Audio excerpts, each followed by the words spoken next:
समस्त को स्वागत पिलाने। आज आम पढ़ा bachelor of arts honours ability enhancement course semester 1 Odia. ठीक अच्छे। सेमिस्टर 1 रे आम कौन कौन पढ़ा?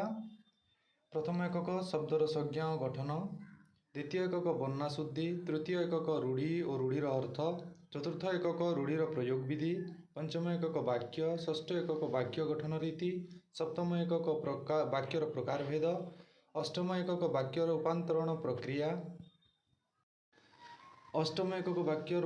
प्रक्रिया, नवम एकक अनुच्छेद लिखन कला, दशम एकक संक्षेपण विधि और अनुच्छेद संक्षेपण, एकादश एकक अनुच्छेदर शीर्षक निर्धारण, द्वादश एकक अनुच्छेदर प्रश्नोत्तर, त्रयोदश एकक निर्भुल लिखन पद्धति, चतुर्दश एकक स्तंभ और फीचर लिखन, पंचदश एकक पत्र लिखन, षोडश एकक विज्ञापन प्रस्तुति। ठीक अच्छे। प्रथम एकक शब्दर संज्ञा और शब्द गठन विषय गठन। 1.1 रे आम पढ़ा पठन उद्देश्य, 1.2 शिक्षणीय विषय, 1.3 विषय परिचय, 1.4 शब्द अर्थ और संज्ञा, 1.5 शब्दर प्रकार भेद, 1.6 विभिन्न प्रकार शब्द, 1.7 आत्म परीक्षण प्रश्नोत्तरी, 1.8 सहायक ग्रंथ सूची। 1.1 पठनर उद्देश्य। यही विषय पठनर उद्देश्य हेउची शब्द और शब्द गठन विषय जानिबा। आमे शब्द और शब्द गठन विषय आमे जानिबा। शब्द कौन, तार गठन शैली कौन, विभिन्न प्रकार शब्द विषय रे प्रकारगत स्वतंत्र जानिबा। ओडिया व्याकरण शास्त्रर प्रमुख बिंदु हेउची शब्द। बिना शब्द रे किछि हेई परिबो नै। हम समस्त जानिछु बिना शब्द रे आमे वाक्य गठन करि परिबो नै, किछि बुझि परिबो नै, किछि लिखि परिबो नै। ओडिया साहित्य को जानिबा को हेले एही शब्द विषय रे पुंखानुपुंख ज्ञान रहिबा आवश्यक। तेणु एही विषय माध्यम रे शब्द ज्ञानर आवश्यकता को आखि आगरे रखी लेखा जाइछि। 1.2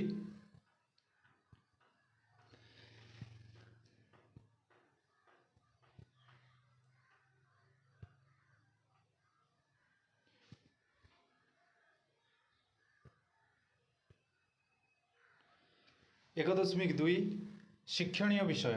यही विषय पढ़िबा परे विद्यार्थी माने निम्नलिखितर सठिक तथ्य पाई परिबो। शब्दर संज्ञा, शब्दर गठन शैली और शब्दर प्रकार भेद विषय रे जानि परिबो।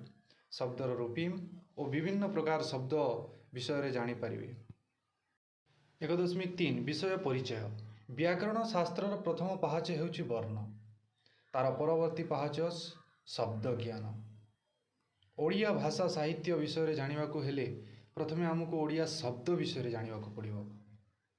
निराट सत्य कथा जे आमे बिना शब्द जानिके आमे किछि जानि परिबा नाही। तो प्रथम पाहाच कोन वर्ण अ आ क ख, तापरे शब्द। शब्द हेउची केतोटी वर्णर समष्टि। शब्द कोन केतोटी वर्णर समष्टि को आमे कोन कहू शब्द कहू। मात्र अर्थ प्रकाश न कले शब्द योग्य हो पारिबो नाही। मात्र गोटे जिनिस ध्यान रखिया पड़िबो जे मु जदि क क क ख ख ग क एइटा कोन होबो, यार किछि ये अछि कि यार शब्दर अर्थ किछि ये बाहरुछि कि नाही, किछि अर्थ प्रकाश हो नाही। तो जेते बेले आमे जो शब्द बिना अर्थ प्रकाश करे ताको आमे शब्द कहिबा नाही। शब्दर अर्थ है जो दी चारिटा ये पांचटा वर्ण मिसिकी गुड़िए वर्णर समष्टि जदि अर्थ प्रकाश कला ताहाको आमे शब्द कहवा। तेणु शब्दर प्रकृति और ज्ञान विषय रे जानिबार आवश्यकता रही।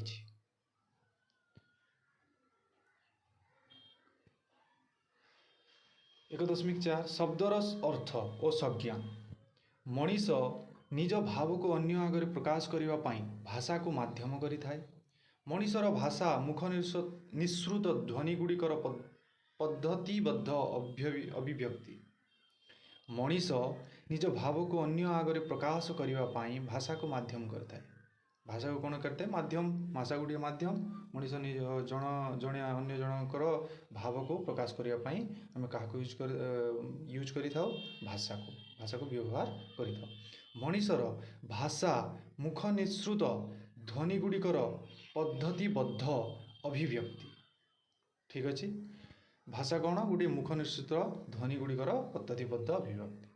ଯଦି ସେଇଟା ପଦ୍ଧତିବଦ୍ଧ ହୁଏ ତାହେଲେ ସେଇଟା ହେଉଛି ଭାଷା। ସେହି ପଦ୍ଧତିବଦ୍ଧ ବା ଧ୍ୱନି ଯୋଡ଼ା ଗୁଡ଼ିକ ଅର୍ଥ ପ୍ରକାଶକ ହୋଇଥାଏ। ସେହି ପଦ୍ଧତିବଦ୍ଧ ବା ଧ୍ୱନି ଯୋଡ଼ା ଗୁଡ଼ିକ ଅର୍ଥ ପ୍ରକାଶକ ହୋଇଥାଏ। ସିଏ କ'ଣ ହେଇଥାଏ? ଅର୍ଥ ପ୍ରକାଶକ। ଧ୍ୱନି ହେଉଛି ଭାଷାର ଆତ୍ମା ଓ ଶବ୍ଦ ହେଉଛି ଭାଷାର ଶରୀର। ଧ୍ୱନି କ'ଣ? ଯେଉଁ ଆମେ କଥାବାର୍ତ୍ତା ହେଉଛି, ଆମେ କଥା ଯେଉଁ ଆମ ପାଟିରୁ ଯେଉଁ ଧ୍ୱନି ବାହାରୁଛି ସେଇଟା କ'ଣ? ଆତ୍ମା। ଆଉ ଶବ୍ଦ କ'ଣ ହେଉଛି? ତାହାର ଭାଷା। ଶବ୍ଦ ହେଉଛି ଭାଷାର ଶରୀର। ଭାଷାର ଆତ୍ମା କ'ଣ? ଧ୍ୱନି। ଆଉ ଭାଷାର ଶରୀର କ'ଣ? ଶବ୍ଦ। ଧ୍ୱନି ବା ଧ୍ୱନି ସମଷ୍ଟି ଅର୍ଥ ପ୍ରକାଶ କଲେ ଶବ୍ଦ ପଦବାଚ୍ୟ ହୋଇଥାଏ।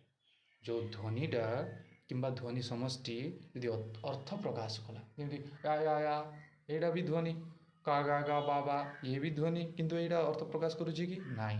କିନ୍ତୁ ମୁଁ ଯେତେବେଳେ କହିବି ନମସ୍ତେ, ନମସ୍କାର, କ'ଣ କରୁଛ, ଏଇଟା ଆମେ କିଛି ବୁଝିପାରୁଛେ। ତ ଏଇଟା ହେଉଛି ଶବ୍ଦ। ଏହାକୁ ଆମେ କ'ଣ କହିବା? ଶବ୍ଦ ପଦବାଚ୍ୟ ହୋଇଥାଏ। ଏହାକୁ ଆମେ ଶବ୍ଦ କହିବା।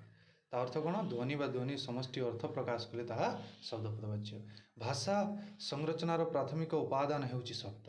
ଯେତେବେଳେ ଆମେ ଭାଷାର ସଂରଚନା କରୁଛୁ ତା'ର ପ୍ରାଥମିକ ଉପାଦାନ କ'ଣ ରହୁଛି?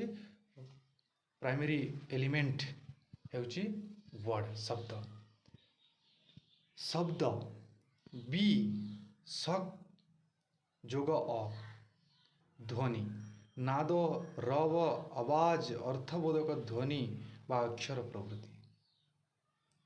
ତରୁଣ ଶବ୍ଦକୋଷ, ପଣ୍ଡିତ କୃଷ୍ଣଚନ୍ଦ୍ରଙ୍କର ପୃଷ୍ଠା 323ରେ ଏଇ ଜିନିଷ ଲେଖାଛି। ଶବ୍ଦ କ'ଣ? ବି ଧ୍ୱନି, ନାଦ, ର, ବି ମାନେ ସକ୍ ପ୍ଲସ୍ ଅ, ଧ୍ୱନି, ନାଦ, ରବ, ଆବାଜ, ଅର୍ଥବୋଧକ ଧ୍ୱନି ବା ଅକ୍ଷର ପ୍ରଭୃତି। ଠିକ୍ ଅଛି। ଶବ୍ଦ ବର୍ଣ୍ଣ ସମଷ୍ଟି ଅର୍ଥ ପ୍ରକାଶ କଲେ ଶବ୍ଦ କୁହାଯାଏ। ବର୍ଣ୍ଣ ସମଷ୍ଟି ଯଦି ଅର୍ଥ ପ୍ରକାଶ କଲା ତାହାକୁ ଶବ୍ଦ କହିବା। ଯଥା ଫଳ, ଫୁଲ, ପାଣି ଇତ୍ୟାଦି, ଏଗୁଡ଼ିକ କ'ଣ? ଶବ୍ଦ। ଫଳ ମାନେ ଆମେ ବୁଝିପାରୁଛୁ, ଫୁଲ ବୁଝିପାରୁଛୁ, ପାଣି ବୁଝିପାରୁଛେ। ଯଦି ଅର୍ଥ ପ୍ରକାଶ ନ କଲେ ଶବ୍ଦ ପଦବାଚ୍ୟ ହୋଇପାରିବ ନାହିଁ। ଯଥା କଫଳ, ବଳମ, ନଦର, ଏଇ ଯେଉଁ ଶବ୍ଦ ହେଉଛି ଏଥିରେ ଆମେ କିଛି ବୁଝିପାରୁଛେ କି ନାହିଁ? ତ ଏହା ଶବ୍ଦ ପଦବାଚ୍ୟ ନୁହେଁ। କେବଳ ଏହାକୁ ଆମେ କହିବା ବର୍ଣ୍ଣର ମାନେ ସମଷ୍ଟି, କିନ୍ତୁ ଶବ୍ଦ କହିପାରିବା ନାହିଁ। ଏହା ବି ବର୍ଣ୍ଣର ସମଷ୍ଟି, କିନ୍ତୁ ଏହା ଆମେ ଶବ୍ଦ କହିପାରୁନି। ତେଣୁକରି ବର୍ଣ୍ଣର ସମଷ୍ଟି ଯଦି ଅର୍ଥ ପ୍ରକାଶ କଲା ତାହାକୁ ଆମେ ଶବ୍ଦ କହିବା। ଏଠାରେ ତାର କୌଣସି ଅର୍ଥ ପ୍ରକାଶ କରିପାରୁ ନାହିଁ। ଅଷ୍ଟାଧ୍ୟାୟୀର ଭାଷ୍ୟକାର ପତଞ୍ଜଳିଙ୍କ ମତରେ ବିଭିନ୍ନ ପଦାର୍ଥର ପ୍ରତୀତି ଆଣୁଥିବା ଧ୍ୱନି ହେଉଛି ଶବ୍ଦ। ଅଷ୍ଟାଧ୍ୟାୟୀର ଭାଷାକାର ଯେଉଁ ପତଞ୍ଜଳି ଥିଲେ ତାଙ୍କ ମତରେ ଭାଷାର ଅର୍ଥ କ'ଣ? ଶବ୍ଦର ଅର୍ଥ କ'ଣ? ବିଭିନ୍ନ ପଦାର୍ଥର ପ୍ରତୀତି ଆଣୁଥିବା ଧ୍ୱନି ହେଉଛି ଶବ୍ଦ। ପ୍ରତୀତି ପଦାର୍ଥକୁ ଲୋକେ ଧ୍ୱନି ଶବ୍ଦ ଇତ୍ୟୁଚ୍ୟତେ। ଶବ୍ଦ ସହିତ ଅର୍ଥ ନିବିଡ଼ ଭାବରେ ଜଡ଼ିତ।